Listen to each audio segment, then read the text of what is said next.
folks, and welcome to the Shrinefest here behind the illegal temple out here on Southland Drive. Let's give the Shriners and the temple a big round of applause. For what's known as Shrinefest, this is the second one, and this is a lot nicer day than the first one, and it's turned into a real success as far as I can tell. I see a lot of seats filled up out here. I don't know how long you've been here, but we've had the best bluegrass music in the state come off this stage here today, folks. Let's give the entertainers a round of applause, too. You betcha. Thanks so much, man. There have been about five acts up here I thought were just superb. And I get around listening to a lot of music, and these guys, you just don't get any better than that, with the possible exception of my good friend Willie Nelson, who couldn't be here today. Not because I didn't ask him, but he was in Hawaii and just couldn't make it. Listen, my name is Gatewood Galbraith, and I'm one of the sponsors here. We've had some other sponsors here. As you can tell, most of them are beer, and I don't know how I can compete with that. But I know that's a favorite sponsor of the Shriners for sure. But I'm a candidate for governor, an independent candidate for governor, and I'm going to give you about a 5-minute political speech here. I'd give you the world's shortest speech. That is, if I was going to lie to you, I'd already been elected. But that's my elevator speech, and that's what I say when I've only got one floor to get you vote. I've got a little more than one floor here today, and I'm going to take the opportunity to ask you all for your vote. My running mate, people say, Galbraith, you've run before, you're a perennial candidate. And I said, well, Kentucky's got perennial problems. If the people who beat me the first time had solved the problems, I wouldn't have had to run again. But they didn't, and they haven't, and they can't. Because neither party can disengage from the partisanship long enough to work with the other side to get the job done.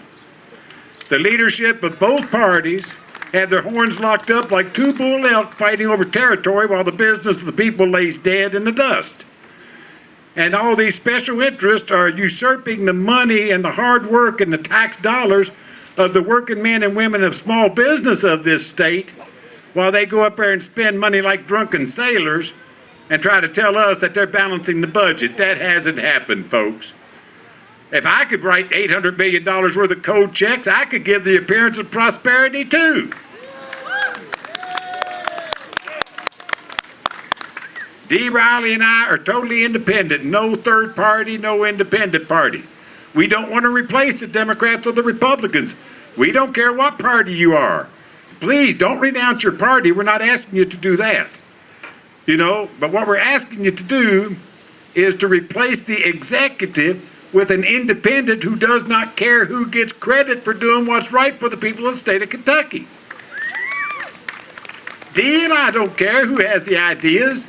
They can call it the Stumbo-Williams Act, the Williams-Stumbo Act. I don't care. Get the job done. Get done what you were elected to go up there and do. Give us a budget in a regular session instead of spending $70,000 a day to come back up here and go into special session to get done what you should have gotten done the first time. You know, just get the job done. There are so many people, good-minded, well-intentioned people, who don't even take part in the political process anymore because it's so corrupt and disjointed and dysfunctional. My running mate and I want to restore trust and integrity in the process itself. And the way we do that is to invite anybody with a good idea to come up to the governor's office. Let's see if we can't get it done on behalf of the people. And there are several things that need to be done. There are several things that we need to do.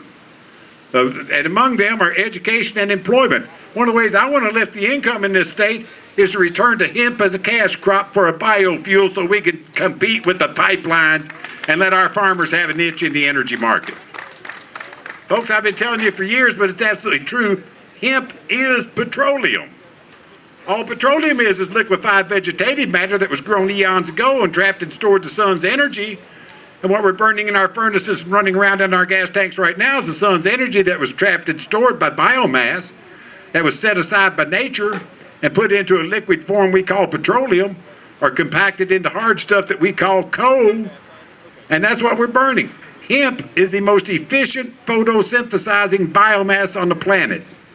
It more readily converts into biofuel by far than corn does. And you don't need pesticides, herbicides, fertilizer, or flatlands to grow it. You get 20 barrels of petroleum off an acre of hemp. Think about that. Petroleum is going for $100 a barrel. That's $2,000 an acre off hemp. That's a weed.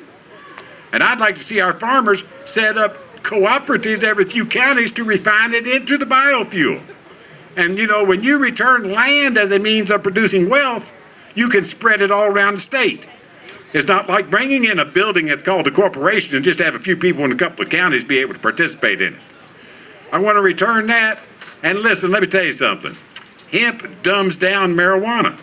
If you don't want to see marijuana around, hemp destroys the outdoor crops on marijuana. Personally, I've been to other countries where they use it as a medicine, and I'd like to break the stranglehold and monopoly that the synthetic pharmaceutical medicines have on medicine in this country. Half of the health care dollars spent on an individual in their life is spent in the last 2 weeks of their life, because it's generally spent in a high-cost critical care place called a hospital, where they stick tubes every place they can and feed you so full of pharmaceutical medicine you lay there and drool and don't even recognize your own family members. And a great number of people are actually killed by adverse drug reactions to those synthetic medicines in those hospitals. What I'd like to see is a license regulation where marijuana as a medicinal crop gets into the hands of the sick and dying people in the state of Kentucky. It would save this state between $500 million and $1 billion a year in health care costs and give the taxpayers a break. And also a couple more things. I'd like to sue the pharmaceutical companies and make them come up with drug treatment programs for this state, money for them. You know, people say, Galbraith, you're crazy. It's not the drug company's fault. It's all those druggies' fault out there. Well, 4 years ago, Purdue Pharma, the makers of OxyContin, the scourge of eastern Kentucky, the top 3 officers pled guilty to falsifying FDA reports, lying to Congress, lying to the doctors, and lying to their pharmaceutical representatives about what OxyContin actually is. It's heroin.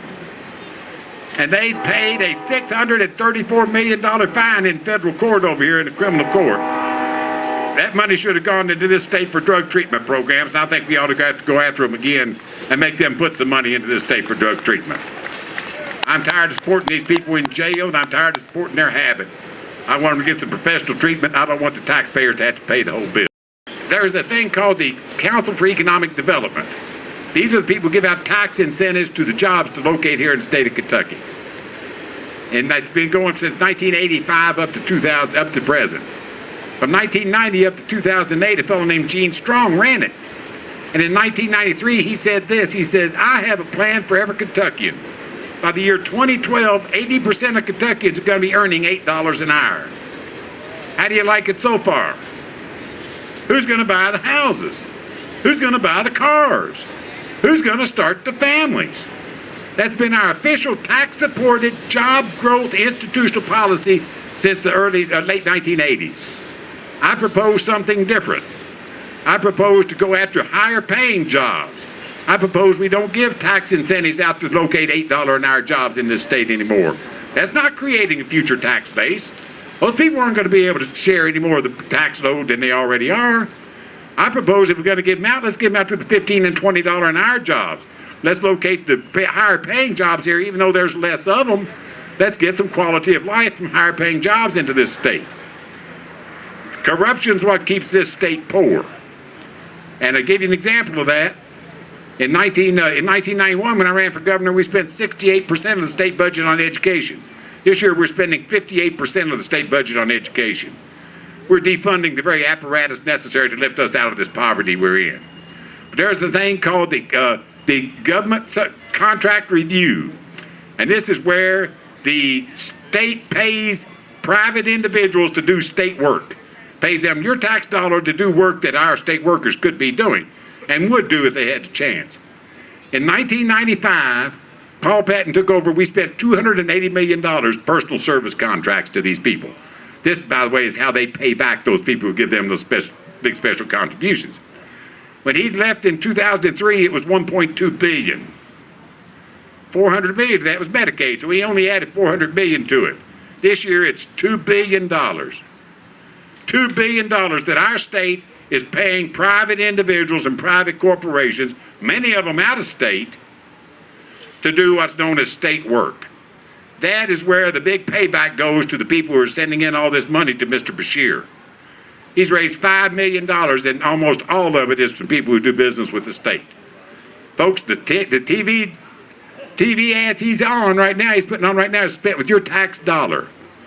Oh yeah, the big special interest gave it to him to run those ads, but he's going to pay them back with your tax dollar with a hell of a return on their investment. So every time you see one of those ads, you just think to yourself, you're not going to buy my vote. First of all, my vote is not for sale. It doesn't make any difference how much money you spend trying to put a pretty face on it. And I'll tell you, he may have a pretty face, but putting another pretty face at the front of a failing restaurant does not solve the problems in the kitchen. Somebody's got to clean out them grease traps, and I don't think he wants to get his hands dirty enough to do it. When I grew up in the restaurant business, among other places, I'll clean out those grease traps. I'll go ahead and shoulder the load. I'll take all the blame for cleaning up there, and there's some of them going to put a big blame on me because they're sucking themselves at the trough, and they're going to be real mad when I take it away from them. But take it away from them I will, because the tax dollar needs to be spent on the people, not on the big special interests and the corporations. I'm tired of subsidizing them with corporate welfare. The cost of this state and its operations right now are directly on the shoulders of the wage earners and small business. And I want to relieve some of that burden off of them. And I can do it because I don't have a hidden agenda. I don't have a party that I need to feed. I don't have a party legacy that I need to try to curry and cultivate at the expense of what's right for the people. All I have is a great burning desire to see if there's still a pulse in America, to see if there's still the idea of America where people are free, where people are endowed by their creator with inalienable rights. You know, that's not a federal law, by the way. That's in the Declaration of Independence. So it's not federally insured. But the first section of the state of Kentucky Constitution says you are endowed with inalienable rights of life, liberty, and pursuit of happiness. And I'm going to use the Kentucky Constitution to see if that's still right, to see if that's still alive, to see if we can increase the value of life in this state and the quality of life in this state and treat the individual with respect and get the government off the backs of them, because a bloated police state is not a conservative law and order philosophy, and I'm a conservative individual. God bless Kentucky and God bless America. Thank you very much.